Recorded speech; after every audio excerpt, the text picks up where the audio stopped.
Chapter 8. The Speakeasy Stakeout. The taxi dropped them off a block away from the waterfront, where the skyscrapers of Midtown gave way to the low, brooding silhouettes of warehouses and derelict tenements. Beneath the flickering green neon sign that hummed with the dying electrical buzz, a heavy steel door marked the entrance to the Green Mill. "Bess would absolutely die if she saw us here," Nancy whispered, adjusting the collar of her coat as the muffled, syncopated rhythm of a saxophone drifted through the brickwork. "It is a bit louder than the church social," Miss Marple agreed, her eyes scanning the dark street with the same sharp interest she used for the village hedgerows. "But I suspect the social dynamics are remarkably similar. Everyone is trying very hard to look like they aren't looking at anyone else." Nancy approached the door. A small slide panel snapped open, revealing a pair of suspicious eyes. "Password?" a gravelly voice demanded.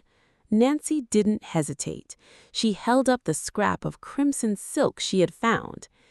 "A message from Mr. Sterling. The midnight is moving early."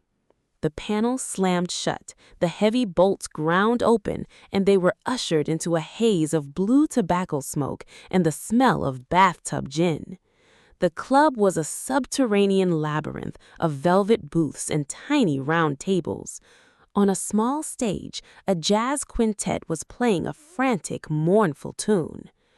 "You stay here by the service bar, Miss Marple," Nancy directed, pointing to a shadowed corner near the kitchen. "If things get rough, head for the alley." "I shall be perfectly occupied, dear," Jane replied, settling into a chair and pulling out a half-finished lace doily. To the room, she looked like a confused grandmother waiting for a lost relative. In reality, she was a silent radar. Nancy moved through the crowd with the practiced ease of a shadow. In a far booth, tucked behind a thick silk curtain, she spotted a familiar profile. It was Arthur Sterling. He wasn't wearing his tuxedo anymore. He was in a rough sailor's peacoat, looking terrified. Opposite him sat a man with a jagged scar across his chin, the courier.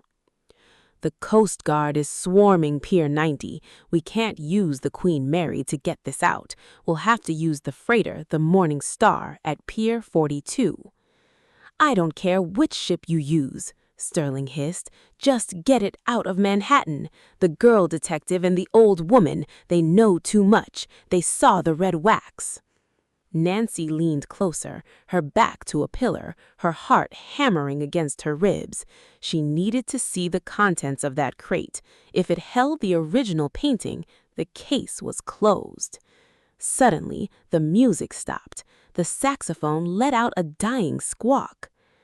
"I don't think you're here for the music, Miss Drew," a voice said directly behind her. Nancy spun around to find the man in the tuxedo. He wasn't holding his gun this time. He was holding something much worse, a heavy brass fire poker he'd snatched from the club's hearth. But before he could swing, a sharp metallic clink echoed through the quieted room. Miss Marple had stood up. She wasn't holding her knitting needles anymore. She had dropped her ball of wool, which had unrolled across the floor, creating a literal tripwire across the main aisle.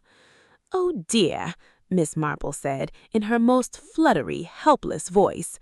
"I am so terribly clumsy. I've dropped my stitch. Sir, would you mind helping an old woman?" The man in the tuxedo, momentarily confused by the sheer absurdity of the request, glanced down. That second was all Nancy needed. She dived low, swept his legs with a swift kick, and grabbed the heavy crate from Sterling's table as the club erupted into a panicked scramble. "The back door, Miss Marple!" Nancy cried. They burst out into the salt-sprayed night, the roar of the Hudson River ahead of them. They had the crate, but the lights of a black sedan were already turning the corner, their headlights cutting through the New York mist like predatory eyes.